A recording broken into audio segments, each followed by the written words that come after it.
And I'm Beth.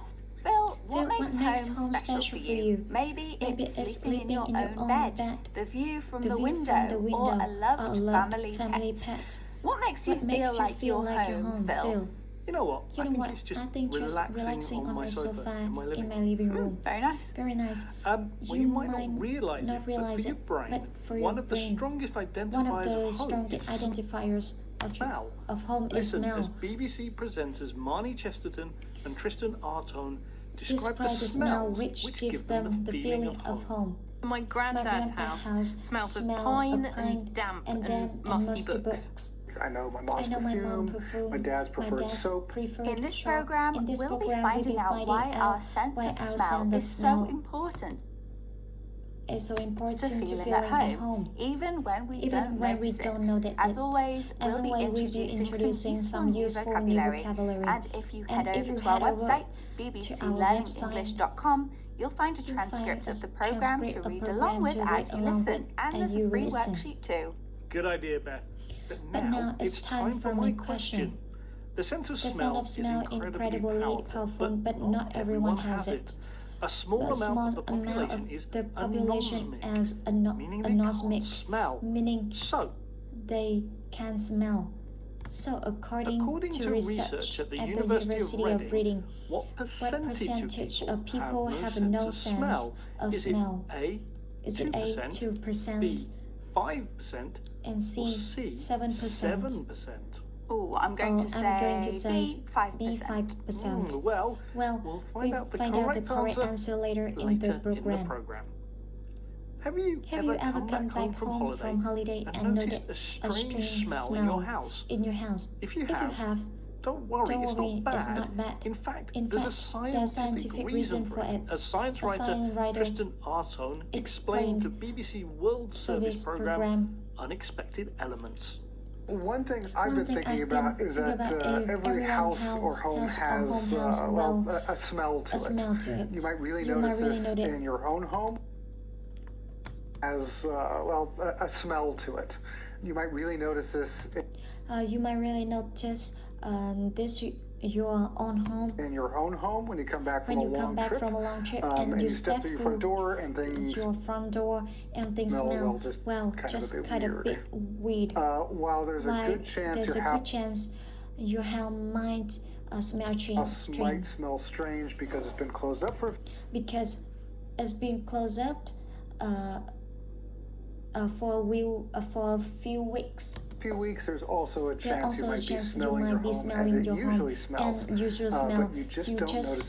But you just don't notice it when you're there. Tristan says when you return home after being away, there's a good chance your house smells weird. An adjective meaning strange or unusual. If you say there's a good chance that something will happen, you mean there's a high likelihood or probability of it. The truth is that every home has a smell. The truth is that every home has a smell. Although we usually don't use it to it, we usually don't notice.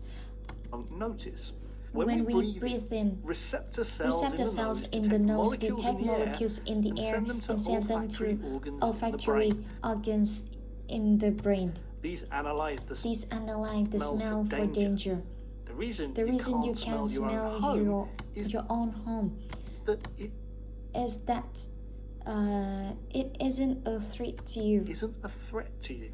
Here's science writer Tristan Artone again explaining more to BBC World Service Programme Unexpected Elements. Well, by filtering out common non-threatening smells. By filtering out common non-threatening smells. It makes it easier to detect things out of the ordinary that might be dangerous. So, for example, if you forget about your toast and start to burn, you can typically smell that quickly because it's a change to the environment that you're in. burn, you can typically smell that quickly because it's a change. Because there's a change to environment that you're in. The environment that you're in, then the other parts of your brain kick in. Then the other parts of your brain kick in to understand the smell of smoke as a potential harm. As a potential harm or threat. But even if we can't smell our own homes. But even if we can't smell our home, your own homes, the scent of them still matters. The scent of them still matters. Because it's entangled with. Because it's entangled with our recognition of comfort and security. Comfort and security. By filtering out familiar smells, our brain is able to detect other smells which are out of the ordinary, unusual, or uncommon, and which may be dangerous. To filter something out means to remove or separate something unwanted from something else. For example, filtering out the smell of home means we notice the smell of burning toast or other smells alerting us to possible danger.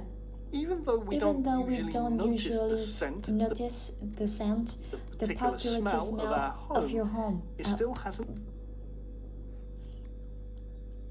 It still has an effect on the brain's limbic system, which handles memory and emotion. This explains why smell has such a strong effect on your feeling, and we feel comfortable. And why we feel comfortable and safe at home. Right, Phil, isn't it time to reveal the answer to your question? Yes, it is. Yes, I asked you what percentage of the population is anosmic. That means they can't smell. That means they can't smell. The answer is B, 5%, which is what you said, I think. It is, yeah. Well done. Okay, let's recap the vocabulary we've learned in this program, starting with anosmic, meaning having no sense or a limited sense of smell. The adjective weird means strange, odd, or bizarre. When someone says there's a good chance something will happen, they mean it's quite likely. To happen. The phrase out of the ordinary means unusual, uncommon, or exceptional. If you filter something out, you remove or separate something unwanted from substance. And finally, a scent. A scent is a distinctive smell, often a pleasant one. Although it can also mean the smell. It can also mean the smell made by an animal. Once again, our 6 minutes are up. But if you enjoyed listening to this